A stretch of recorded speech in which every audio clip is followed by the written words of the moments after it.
Nosy Nancy's is a true crime podcast that deals with real life situations.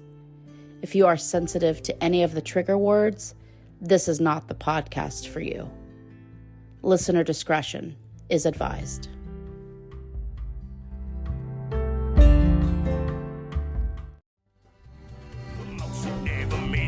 Position I'm in, somewhere between the sand and again and again. Well, I'm just pretending that it's all just a dream, a little condescending to believing in it. I'm getting the notion that I'm going all in. Hey, all you nosies. I'm Alequah. And I'm Jasmine, and welcome to Nosy Nancy's episode 5. What a freaking episode this is going to be. I mean, last episode really fucking got my panties in a bunch, I'll tell you. Yeah, that was really creepy. I was stuttering the entire time because I was so flustered. I remember like listening to it when I was editing it, and I was like, holy shit, I sound like a machine gun. That's what, I can't get that image out of my head of somebody who drowned standing up. Oh, I was talking about Raul Meza Jr., but yeah, Todd Geib, yeah, that was a crazy one too. Okay, yeah, I forgot all about that, so edit that out. Wow, you were so traumatized that you just blocked that right out. You disassociated the entire time. You're probably disassociating right now. Do you know where you are? Yes. Yes. Is Todd keeping you in his basement? I wish. No. I know. You're like, nobody has to fucking chain me up. I'll stay willingly. Yeah. I'll stay here as long as he'll let me. Then if you ever die, you'll just haunt his ass, so it's fine. Yeah, true. So it's a win-win for me. I mean, some people might think that's mental illness, but I think that's just dedication, Jasmine. I think so too. It's just love.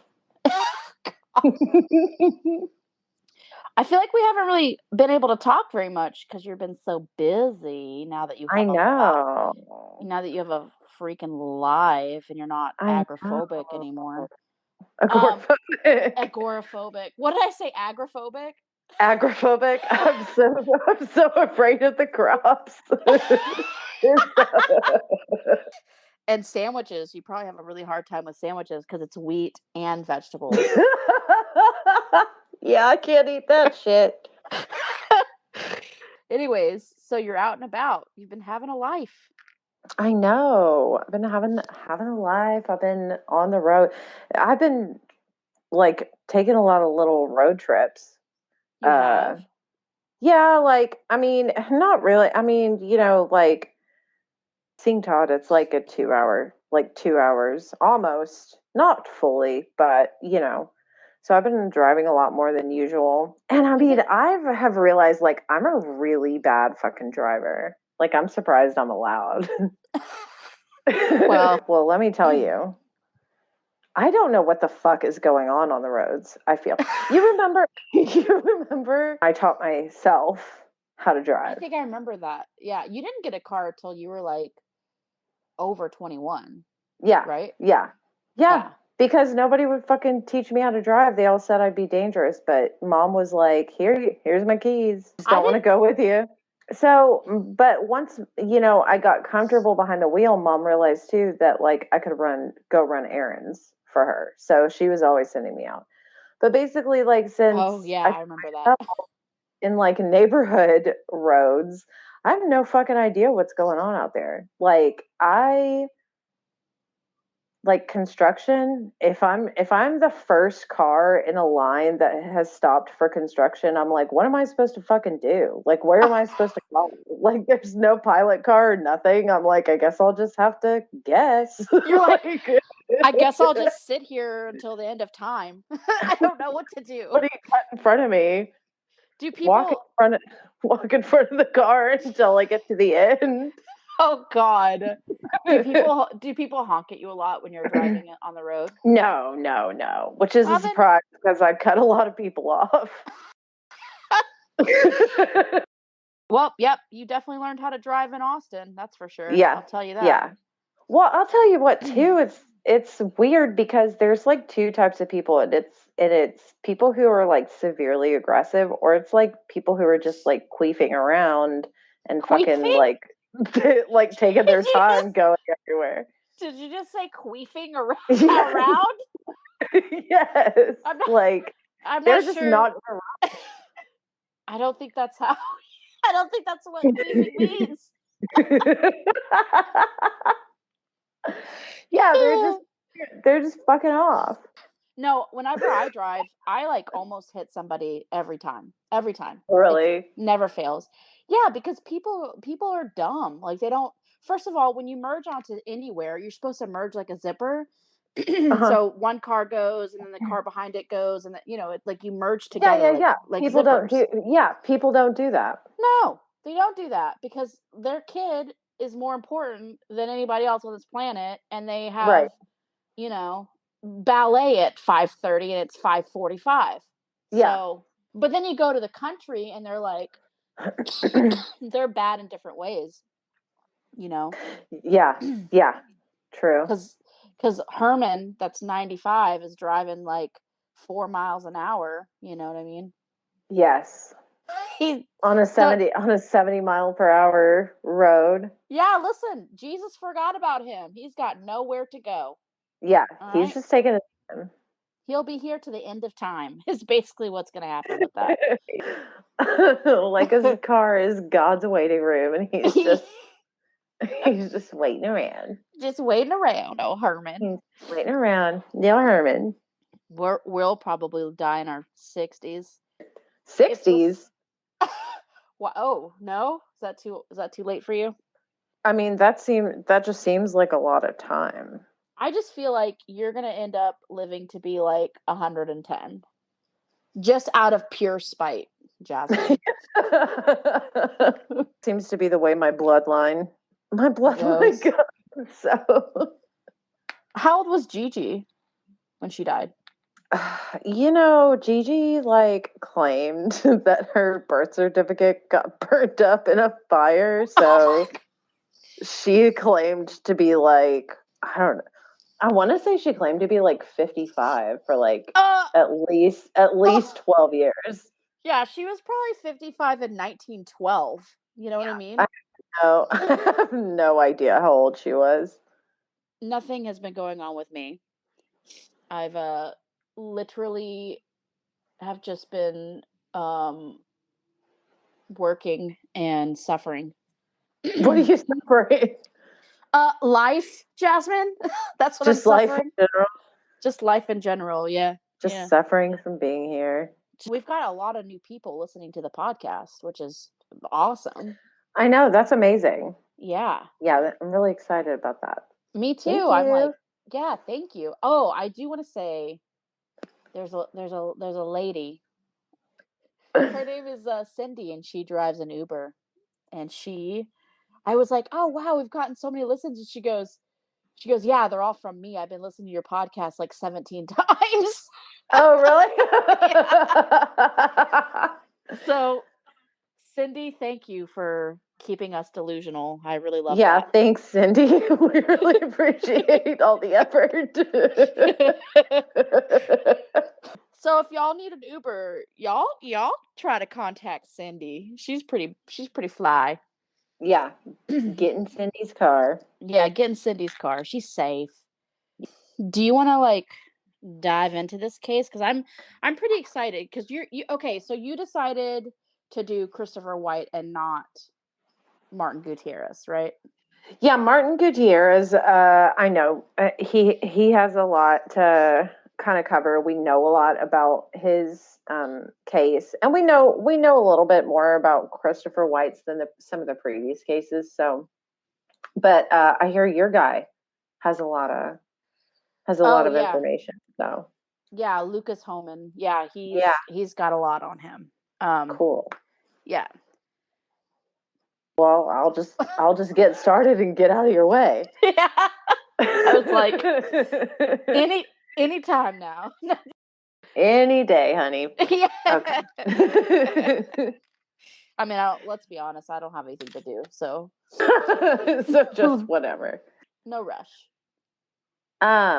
So Christopher White, he was found in Lake Austin, October 6th of 2018, and he was 25 years old when he passed away.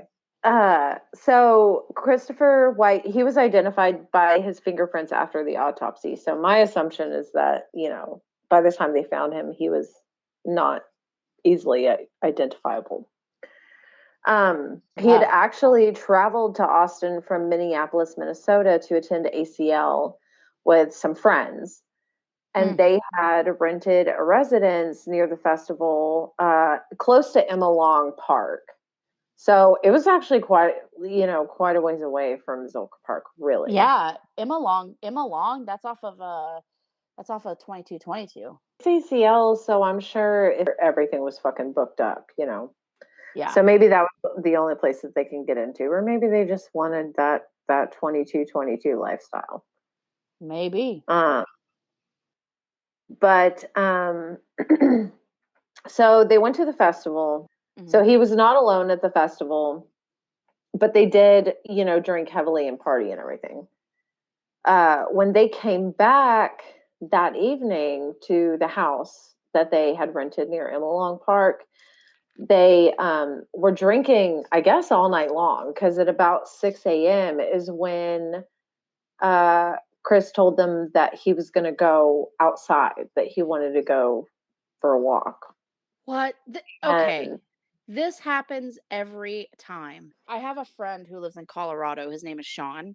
He came to Austin one time with his brother for a bachelor party, and they were on 6th Street, and they also rented an Airbnb, and this was in like 2019.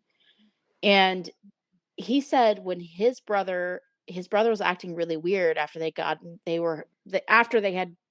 gone to 6th Street and they went back to the Airbnb, his brother was acting really weird and went off and went on a walk. And then he came home, but like the fact that he was acting weird, they were drinking all night because it was a bachelor party. You know what I mean?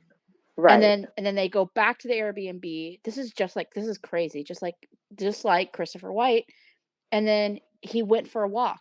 Fortunately, his brother came back, but man, that's crazy. Yeah, he just I guess he had told everybody that he was just gonna, go for a walk at 6 a.m. They've been drinking and partying all night long. But who does? I mean, like at 6 a.m. Who does that? I wouldn't do that. Well, I feel like so this is what, like, this is like where these cases are getting kind of disturbing, because from what I understand, none of the friends actually saw him leave the house. They all kind of assumed that he like said this stuff, but that he was still hanging out somewhere in the house, and nobody ever saw him like leave. So they all went to bed thinking that he was somewhere in the house. The next day, when everybody like woke up, is when they discovered that he had left the house without his shoes, his phone, or his wallet. And I think his brother said that he may or may not have even like been shirtless. He was found 2 days later at 1 p.m. 911 received a call from a caller saying that they had seen possibly a body in Lake Austin near a dock that was in close proximity to where they were staying. Well, because he's like really the only one that's been in Lake Austin. Yeah, he's pretty far off, but I mean the MO is the same. Yeah, is pretty much the same. Yeah. So anyway, so they did come and they did scoop him up, and they confirmed that it was Christopher White. His toxicology report showed traces of ethanol. That's alcohol. if Yes. you need to know. Cocaine, and MDMA. The Travis County medical examiner did say at the time that he was found, of course, there's no evidence of foul play, whatever. Right. Of And course, this is APD. yeah. So they determined it to be an accidental drowning. Obviously, guy was a little lit up and went for a walk at 6 a.m. close to the water. So that, made sense. Yeah. His brother, Matt White, took an emergency trip to Austin to help with the search efforts. And while he was out there, he did give an interview that was televised. He didn't say like that he thought anything was super duper suspicious, but he did say that they grew up in Colorado. Like the woods and stuff was not a mystery to them. Like they were very comfortable in nature, and that it was a little weird that he would go missing in, he was a very coordinated guy. And also just the fact that he like would leave all of his stuff back at the house. That was his shoes, his phone, his wallet, shirt. So we already knew he was on something, so his behavior obviously wasn't normal, but I also have a friend that, whenever we get together, he's always partying, and you know what I mean? And like he doesn't do anything crazy like that. Like there's not, his stuff is always on his, his body, like he doesn't. So well, I mean, that's what it would depend, I guess, on how often you do that. I don't think that this kid was out at ACL deciding to do cocaine and MDMA and drink heavily for the first time. Right. Yeah. Right. So, I mean, I think he kind of knew like what to be expecting. Yeah, he's 25, Yeah, I mean, Also, I did want to mention too that this is a super active man. Right.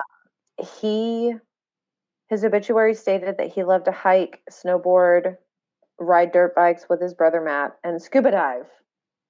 So he's very familiar with water.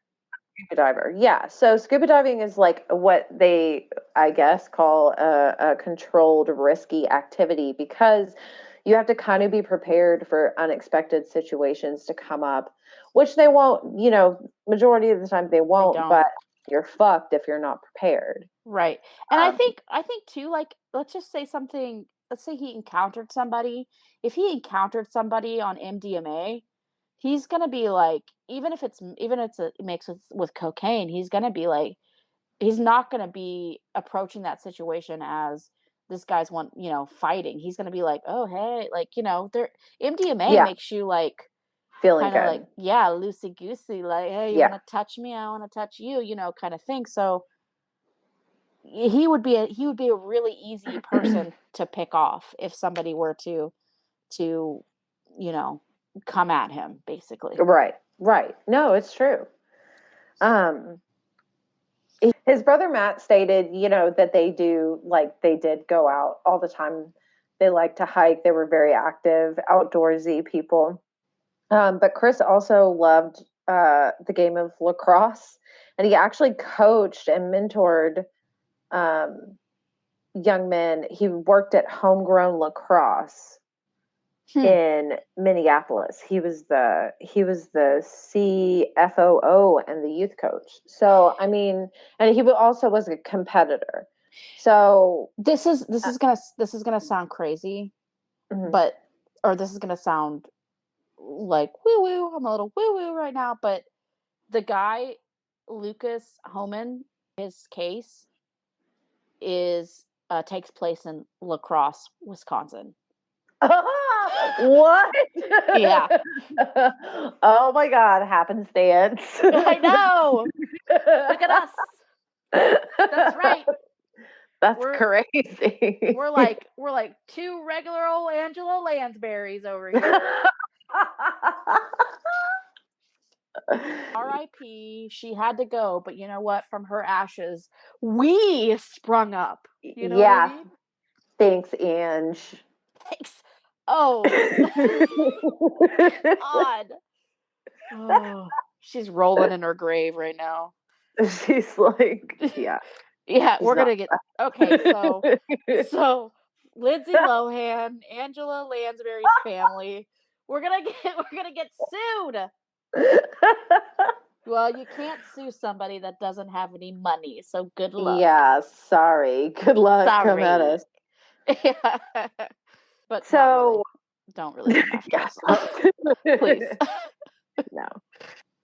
The game of lacrosse. This is why, again, like, it's kind of not a viable story to me. I mean, it is, but in a way it isn't, because okay, so the game of lacrosse, it's very much requires coordination and like agility. Right. It's not so much brawn as it is your speed and your having control over your body. So I don't know. I mean, that to me, it's another, like, maybe it could be or couldn't be, but I mean, I think it is, just because he was found farther away than the others.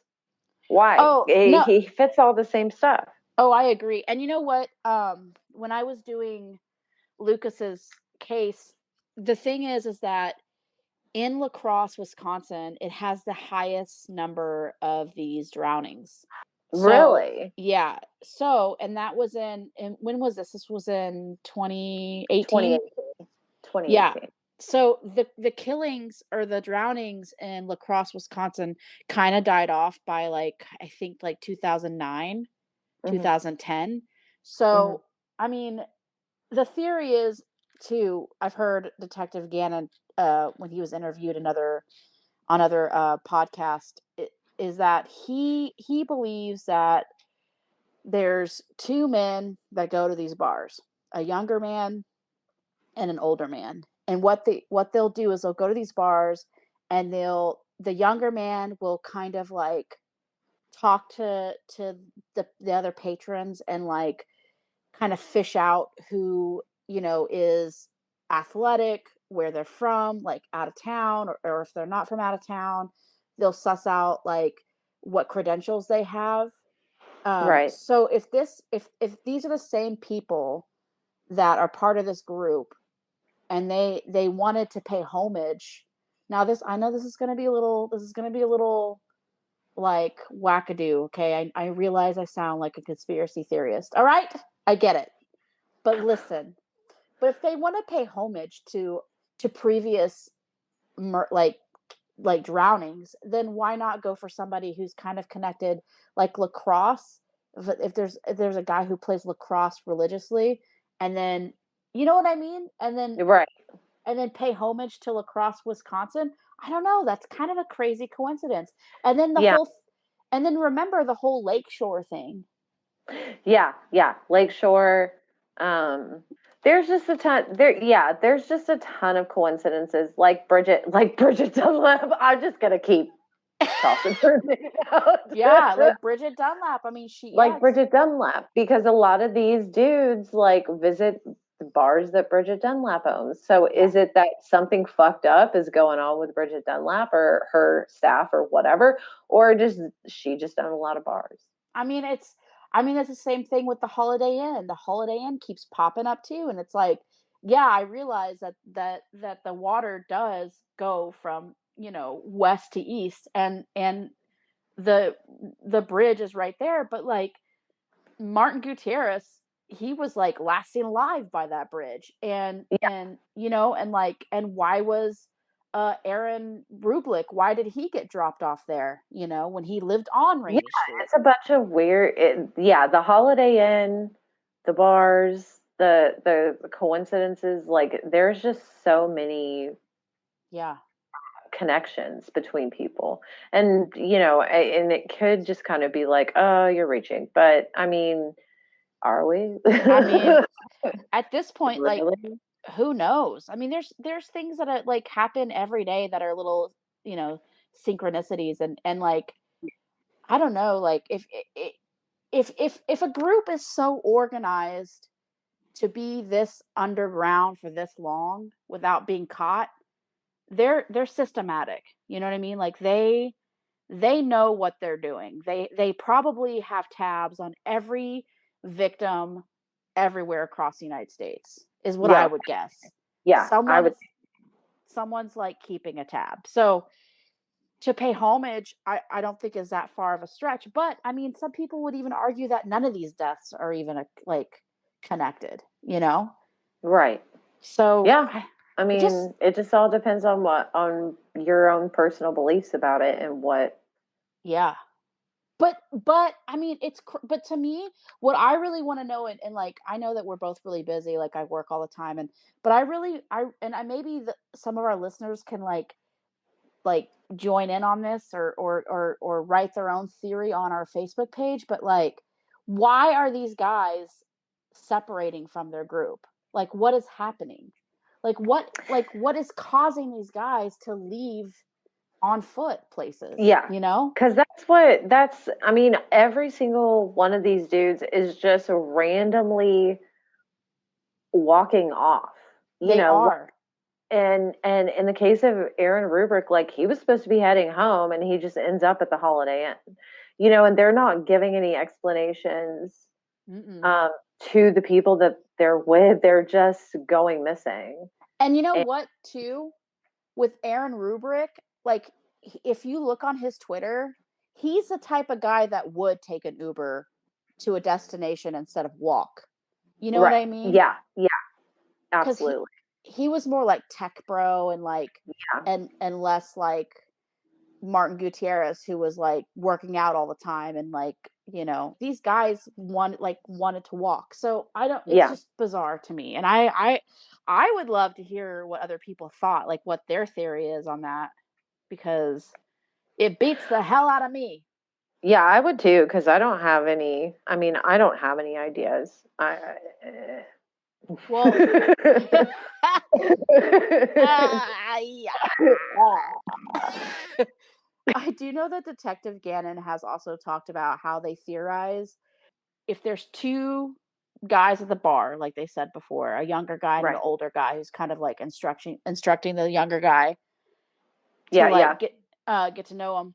They think that the younger guy will probably try to convince the victims to meet them somewhere. You know what Mhm. I mean? But Right. I don't. It's just we don't know because there's no evidence of any of it. Yeah. But you're out there with these people, you all came together or you met up there or whatever. You meet somebody at a bar or really anywhere. And for whatever reason you think that it's a smart idea because they're telling you, like, hey, why don't you go ahead and like meet me over here? Yeah.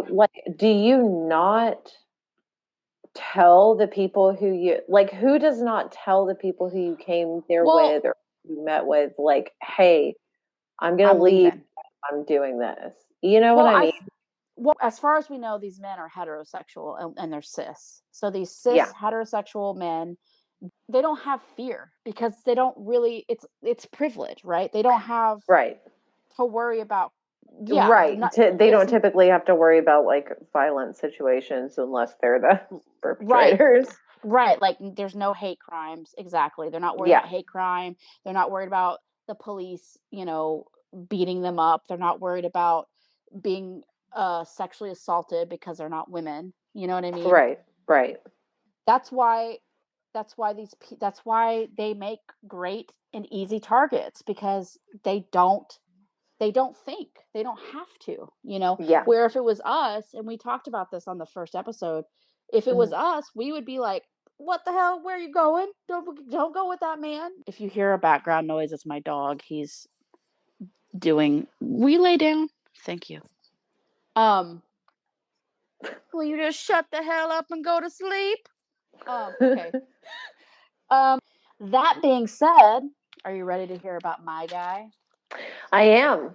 Let me hear it. On September 30th, 2006, 21-year-old University of Wisconsin La Crosse student Lucas Homan went with some friends to downtown La Crosse to celebrate Oktoberfest.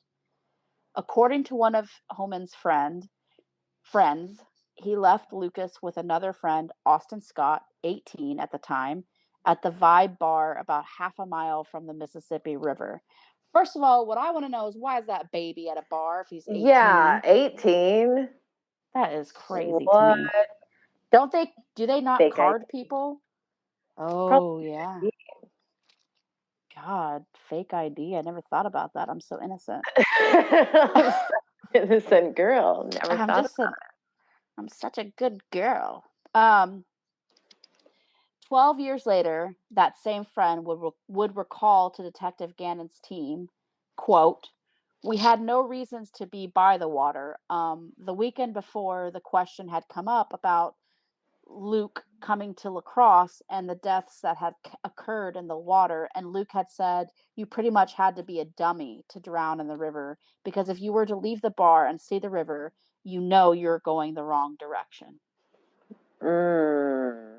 So at this time, when Luke had come to La Crosse for school, there had already been drownings Right. in the Mississippi River.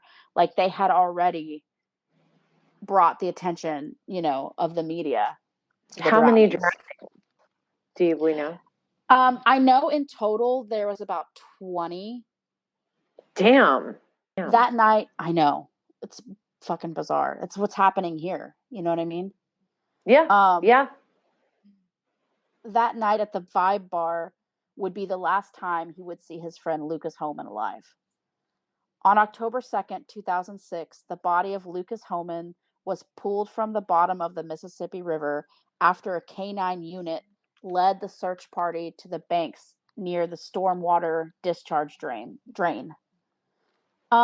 I just want to point out, though, that this is also in October, and a lot of these, I feel like October is a common month for this to happen. October is a big month.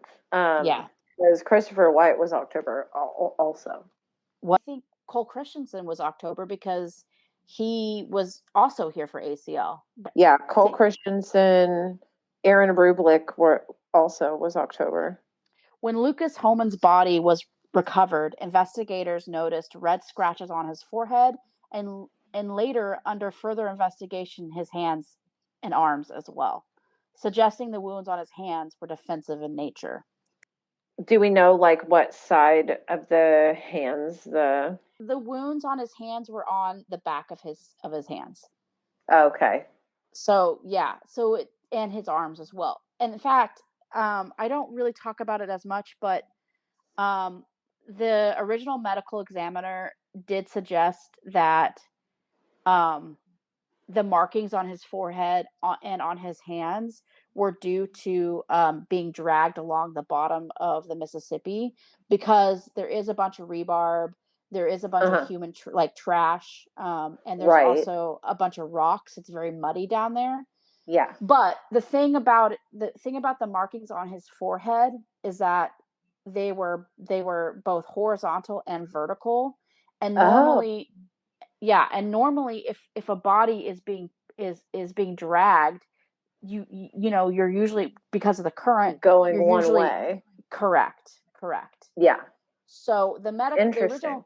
I know. So the original medical examiner kind of just glossed over that and didn't really dig too deep into it, and just suggested that he just kind of was due to the movement of the water. So yes, that's a good question. Did you have something else? Well, I'm glad I asked it. Me too. We're getting so good at this. Okay. On the night of his disappearance, Austin Scott that's his friend who was 18, told the La Crosse Police Department that Lucas got into a verbal disagreement with 3 other men and shortly after left the bar by himself. Other witnesses said they heard there was a physical altercation in the alleyway, but it was never confirmed Lucas was involved. So this is really interesting because actually what happened with Austin Scott in the future was that um, he got charged with interfering with police investigation because his story changed, which I thought was kind of like woo woo wee woo. But Yeah. it did turn out that he was actually not involved at all with Lucas's disappearance. But what he had said was that he said what he told the police was that it was just a verbal argument, and then later told his friends that there was a physical altercation. But either way, Lucas left without him. So we're That not sucks. so we're not entirely sure. The hands, I mean, like if he did get into a physical altercation, it would make sense because of the defensive wounds on his hands. Right, exactly. Covering your face or your body. Right. Yeah. The La Crosse Police Department ultimately ruled his death as a drowning due to acute alcohol and attributed the cuts on his forehead and hands to his body scraping along the bottom of the Mississippi that is known to host rebarb, rocks, mud, and other debris, both natural and man-made. Despite his body being in good condition, no slippage, very little bloating, the medical examiner still theorized that Lucas tripped and fell into the Mississippi where he hit his head and drowned. Blood alcohol content, I think it was like 0.32, which is high. Yeah. But it should be noted that Lucas was 6'3", and so when I first started looking into his case, I read somewhere that he was close to like 230 pounds, but then I couldn't remember where I read that from, and all I could find was a description of him when he was playing basketball in high school, and they said he was 6'3" and 180. So I'm assuming that he would gained weight during college. Well, but if you're 6'3" and 200 over 200 pounds, like 0.32, I don't think is that bad. Yeah, that's not gonna hit you that hard. No. Lucas Homan was thought to be at the bottom of the Mississippi for over 50 hours, which we all know. This is another common thing. The police are like, "Oh, he drowned. He's been in the water for X amount of time," and then Detective Gannon's team's like, "Well, but he doesn't look like he's been in the water for that long. Why is he so beautiful?" You know what I mean? Yeah, like no slippage and everything, but he's been in the water for 50 hours. Yeah, exactly. That don't make no sense. No. No bloating. Very little, very little. No. Listen, we know, okay? We know. We've been doing this at least for 5 weeks. We know. We know we're gonna solve these crimes. About. That's right. Yeah. Law enforcement officially closed Homan's case in 2006, despite Lucas Homan being one of more than 20 young men who had mysteriously drowned in the Mississippi River in La Crosse, Wisconsin. It's the same MO every fucking time. Yeah. Dudes get drunk, they leave their friends, the cops find them, and they're like, well, it's getting repetitive at this point. Well, and that's what I think that the police are playing off of, because we've gone over how hard it is for them to investigate and to prove that a drowning is a homicidal drowning, but also, like, statistically, men do drown quite a bit more than women do. But I mean, if you also want to examine the breakdown of these statistics, it's men who are not men, but it's the male species who are who are like between the ages of like 4 and 12, who are just learning how to swim, who, so I mean, yeah, typically it is more men who or males who drown accidentally, but they're also like kids who don't know how to swim well and are unsupervised. Well, you also have to kind of question the statistics after like knowing these cases, because if the police are just pulling bodies out of the water and being like, oh, they drowned, and not really investigating, then that's going towards the statistics too. Yeah, exactly. You know what I mean? So like exactly. So and we know that there's enough evidence to question it, from the internet. Yeah. You know what I'm saying? Like, so how can we even trust those statistics? Yeah. You can't. In 2019, Detective Gannon and his team met with former FBI dive team leader and underwater forensic expert Bobby Chacon. What the fuck? Chacon. Okay, hang on. Chacon. Okay, Chacon. Every single one of these fucking guys have a weird ass name. I don't understand it. But like, is that a requirement? Is to have a stupid ass fucking name to Yes, be it is. Expert? It's like, what, you can't be a fucking scientist if your name is Smith? Give me a break. God. Plain names aren't smart enough, sweetie. You've got to have multiple syllables in there. Well, that explains a lot, because my last name is common as hell. To re-examine Luke's autopsy report and photographs. By looking at the injuries on Luke's upper body, Chacon theorized that they had been inflicted before his remains entered the water. So what happens basically is, after if an injury occurs to somebody that's post-mortem, after they've died, there's your heart's not pumping, so there's no blood. Right, exactly.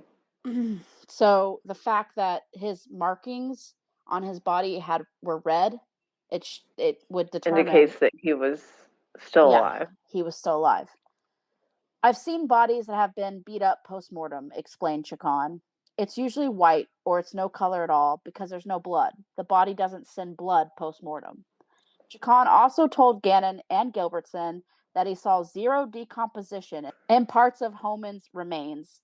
If you're going on the assumption, as the medical examiner apparently did, that the body was in the water 50 plus hours, the traditional things that I used to see on bodies that were in the water that long, I don't see it on this body. Chacon said that if Lucas had been in the river for more than 2 days, like the police said, his body would have been covered with much more mud and debris. Based on the autopsy photos, Chacon estimated Lucas Homan was only in the water for 3 to 12 hours. Oh. So he, just like Todd Geib, they theorized, just got slipped in there. Yeah. And here, this is really interesting too, because in 1997, when it was the first, Patrick McNeil, and then followed by Larry Anderson, those two guys were missing for 50 days, 45 days. Yeah, it was a long time. It was a long time. Todd Geib was missing for 2 weeks or a month, I think. And now we're down to and that was in 2005, and now we're up to 2006, and Lucas was only missing for 3 days. Right. So I think with technology between 2004 to 2007, we had insane strides of technology. I mean, no, that's true.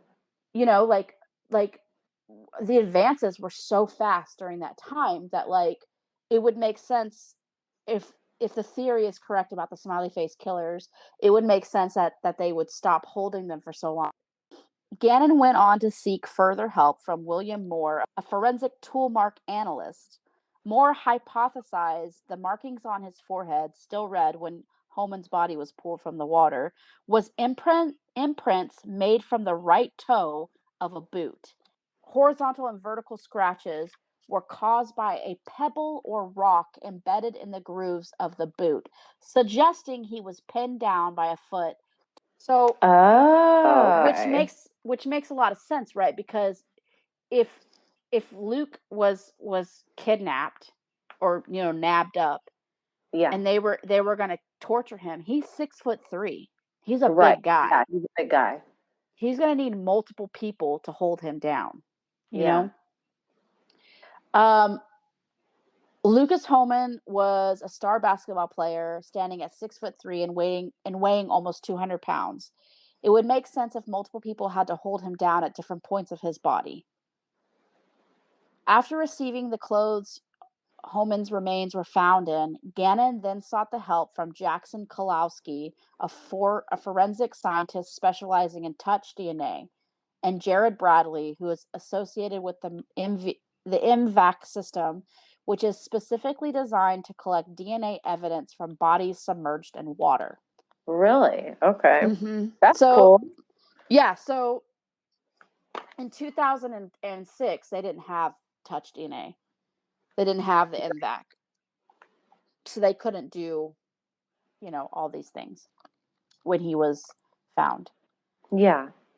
Neither Kalowski or Bradley found any DNA evidence on Homan's clothes, but they did find fluorescent orange paint that popped up immediately. Test results concluded the paint to be a spray nail polish, often used in graffiti. Near the banks of the wild Mississippi, where Lucas Homan's body was recovered, was a spray-painted bright orange smiley face. Damn. But the spray paint nail polish? Yeah. Apparently, like, they use it in graffiti. That's just like Todd Guy. Yeah, because they found a smiley face. And did they find other smiley faces so far or no? Well, I think they did around Patrick McNeil, and they did with Larry, because Larry Andrews and Patrick McNeil were in the same area. Yeah, so super similar. Yeah. They did, yeah. So they did find the smiley face around there because he was the first victim.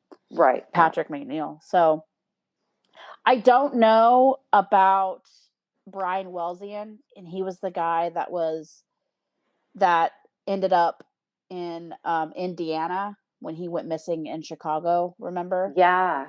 I don't know about him. I didn't find any information on that. But yeah, isn't that bizarre that they found flecks of like fluorescent orange? And then it was like there right next to where his body was found. That's fucking insane, dude. The guys in Austin, they're kind of keeping it like hush hush, but I do like Martin Gutierrez next week. I was like kind of going, so I started at the Holiday Inn going down the maps, and there is a piece of graffiti. It's nothing like super cool. It just says fuck cops. But I mean, it's like right there next to where he was found. So yeah, and I mean, and here's the thing too, is if it's not documented right away, then it's, like it could have been scrubbed off, it could have been repainted over. So who knows?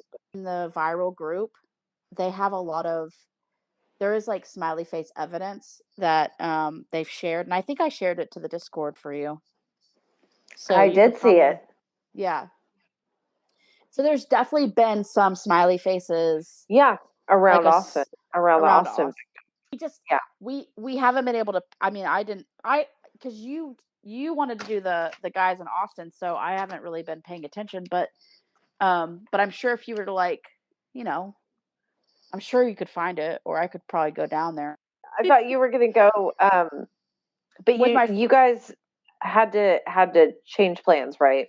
Yeah, because my friend Carissa, who I go, so she like goes fishing a lot on Lady Bird Lake, but she got rear-ended, and when it happened, she hit her head, and it fucked up her head.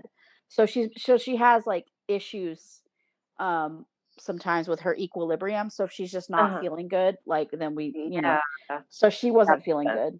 Yeah. Oh, I know. She's a baby. She's a tough old broad. Oh, don't say that. She'll fall in love with you. God. Oh. Tough it up. Tough it up. Together. Yeah, walk it off. Come on. I'm sorry to tell your whole life story, Carissa, but Yeah, you're my Carissa, sorry. friend, so this is Glad you're feeling better. yeah, this is part of it. This is part. You don't pay me. You don't pay me to be your friend, so this is what you get. No, I'm just kidding. Yeah. I should pay her to be my friend, to be honest. Oh. I know.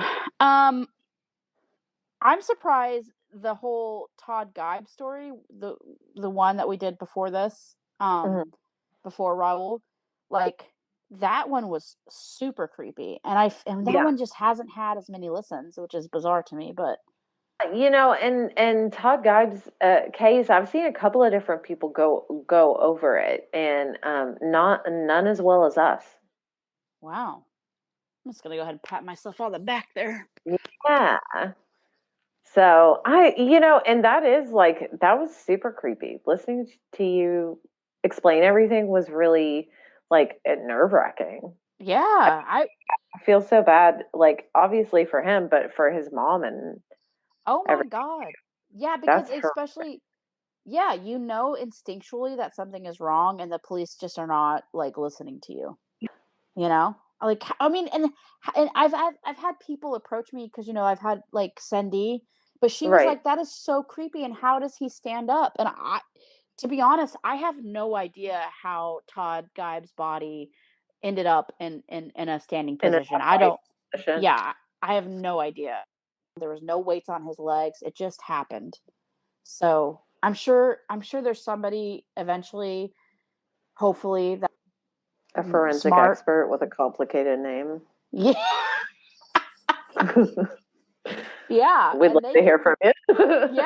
yeah, we would love to hear from you. If you have 10 letters or more in your name, we want to hear about it. Yeah. Give us your opinion. Give us your opinion. We know you know. But Yeah. no, but yeah, maybe somebody can in the future explain it to us because that I couldn't find the information that I got about his case didn't really go into it. So, I have no Right. idea. I would assume it had to do with like the gas in his body, but Oh I don't yeah. know. Yeah, that's what. Hey, you're something of a forensic expert yourself. No, that just Sense. makes sense. That makes sense. Yeah, no, I mean just logically that's what I would think, but I don't know. I mean like I make jewelry. I'm a master beater, you know? I know. Yeah. Everybody That's knows, you what know what I'm saying? everybody knows. Everybody knows. Ow. Reads. God. Well, on that note, maybe we should do our missing persons. All right. All right. So this missing person is a little bit more of a um, priority case because um, this person's family does believe that she could possibly be in the middle of a mental health crisis. So her name is Kaylana Turner. She's 27 years old. She's 5'4" and weighs approximately 127 pounds. She was last seen in the Holly Creek area of Tomball, Texas, March 10th, 2023. Family does believe she made her way to Austin and are concerned she might be going through a mental health crisis, but she is not dangerous. Please call Rosa Calhoun at 409-363-0837 if you recognize her, or you can get a hold of Mark with EquiSearch at 713-376-8467. Okay, well, I think that it concludes our episode 5. Great job. Yeah, good job. If you want to join our Facebook, we would love to have you. It's Nosy Nancy's podcast. And send a request.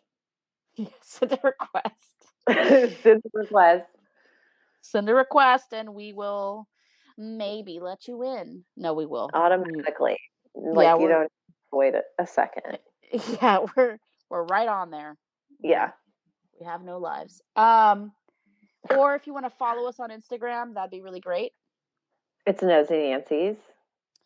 Or you can follow us on TikTok. I think That's it's Nosy. Nosy Nancy's. I think Is it's it? Nosy. I think it's Nosy Nancy's podcast. Nosy Nancy's podcast or Nosy Nancy's. So if you don't find it under one, then try the other. Try the other. We have a Twitter. Nosy Nancy's. And you can always email us. We are looking still for listener stories. So that's nosynancies at gmail.com. That's NOSEYNANCIES at gmail.com. I think that's it. That's it. All right. So next week we're going to be covering, I'm going to be doing Martin Gutierrez. So that's very exciting. Do you know who you're doing? Not a clue, but I do know that he is going to be a male. So. Okay. Well, that fits the profile. So tune in next week for Martin Gutierrez and Alequah's Mystery Man. Stay tuned. Ciao. C'est la vie, my friend.